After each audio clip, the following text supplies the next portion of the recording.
The Bible is one of the most studied books in all of human history. Billions of people have read it, debated it, and built their entire lives around it. But here's something that most people, even lifelong Christians, have never stopped to think about. Jesus Christ lived for 33 years on this earth, and the Bible only accounts for about 15 of them. So what happened during the other 18 years? Where did he go? What did he do? And why did no one write it down? Today, we're going down a rabbit hole that the church rarely talks about. And trust me, by the end of this video, you will never read the Bible the same way again. Let's start from the beginning. The Gospels give us the birth of Jesus' Bethlehem, the manger, the wise men, the whole story. We know that. Then fast forward a few years, and we get the story of young Jesus at the temple in Jerusalem. He's 12 years old, sitting among the teachers, asking deep questions, blowing everyone's mind. Luke 2:47 tells us that all who heard him were amazed at his understanding and his answers.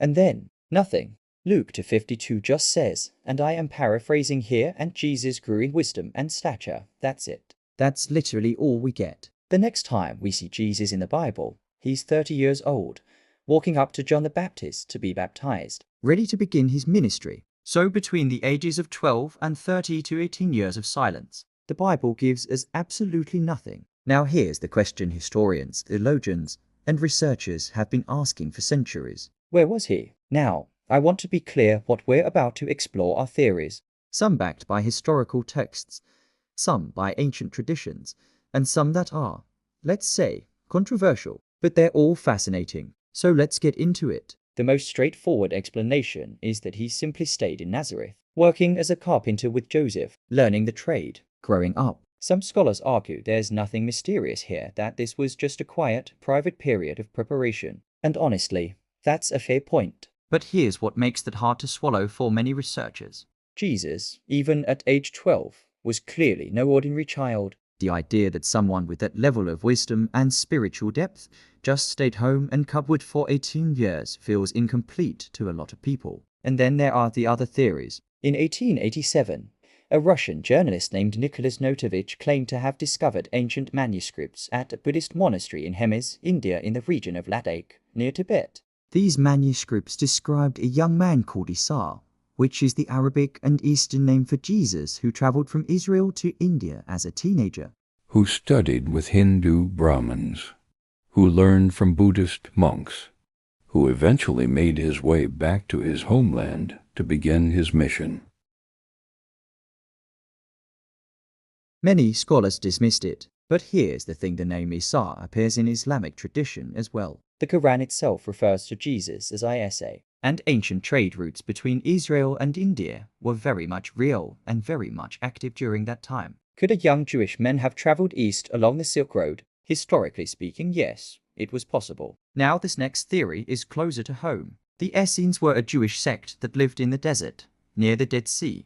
They were known for their deep spirituality, their strict lifestyle, and their vast collection of sacred writings. You may have heard of the Dead Sea Scrolls, those ancient manuscripts discovered in caves near Qumran in 1947. Many of those scrolls are believed to have belonged to the Essenes. Some researchers believe that Jesus and possibly John the Baptist as well had connections to this group. The Essenes were deeply focused on purity, prophecy, and preparing for a coming messianic age. Sound familiar?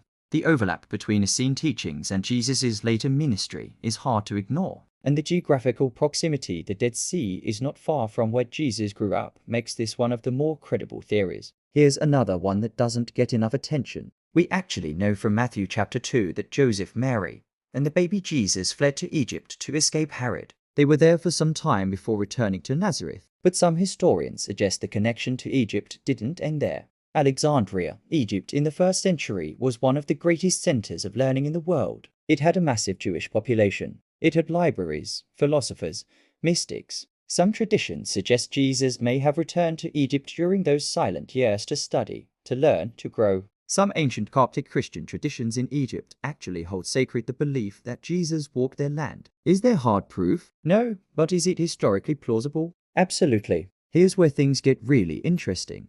The Bible we have today is not the only collection of ancient writings about Jesus. There are texts called the Apocrypha and the Gnostic Gospels writings that were either excluded from the Bible or discovered much later. And some of them give us glimpses into the early life of Jesus that the official Gospels simply don't. The infancy Gospel of Thomas describes Jesus as a young boy performing miracles, getting into trouble, even striking a child dead for bumping into him, and then bringing him back to life. Now, the mainstream church doesn't accept these texts as scripture, but they tell us something important. People were asking these same questions back then. They wanted to know about the young Jesus. They were filling in the gaps. And the fact that so many of these stories existed across so many different cultures suggests that the curiosity about Jesus' early life is ancient. It didn't start with YouTube. It started in the very first centuries after his death. Now the big question, and I think this is the one that keeps people up at night. Why didn't the Bible writers tell us? Think about it. Matthew, Mark,